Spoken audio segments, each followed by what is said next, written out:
ጋይስ እቺ ቦታ ታስታውሷላችሁ? ከዲቻ ቦይስ ጋር ለመጀመሪያ ጊዜ የተገናኘንበት ቦታ እንደዚህ ውሃ ነበረ እዚህ ጋር ማለት ነው።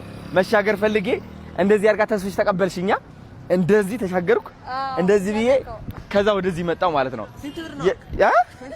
ስንት ብር? 10 ብር እያስከፈላችሁ ነበረ።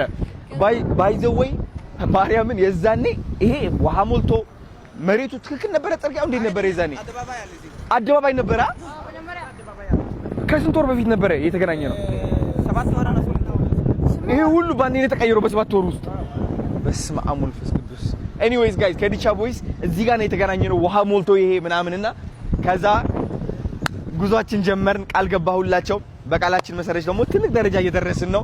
ትልቅ ደረጃ የደረስንበት ምክንያት ደግሞ ልንገር ነው። ምክንያት አይደለም፣ ትልቅ ደረጃ የደረስንበት ማረጋገጫ አይደለ? አሁን ከዲቻ ቦይስ ጋር ሆነን 3 ልጆች ስራ ልናስቀጥር ነው። እነዚህ 3 ልጆች ማለት ነው ሙሉ ስራ ይኖራቸዋል፣ ክፍያ ይኖራቸዋል፣ የሚገርም ህይወት ይኖራቸዋል። ከዛ ደግሞ ሌላ ሰው ማገዝ ይችላሉ ማለት ነውና ከዚህ በላይ ምን አይነት ስኬት አለ? ደስ አላችሁ? ስለዚህ እናንተ በምርጫችሁ ማለት ነው 3 ልጆችን መርጥና መንገድ ላይ እዚህ የሚሰሩ ምናምን ሊስትሮ ምናምን ወደ ዘመናዊ ዲቻ ሊስትሮ አስገብተን እንቀጥራቸዋለን ማለት ነው። የስራ እድል ፈጠርና እነዛ ልጆች ቤተሰቦቻቸው ማስተዳደር ይችላሉ። ያዘው አሁን ነው እንጂ አሁን እንፈልጋለን። የት እንሂድ?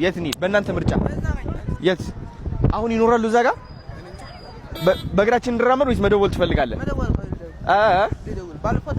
ማርያምን ጓደኞች አሉ? እንዴት ናችሁ? ደህና ናችሁ ወይ?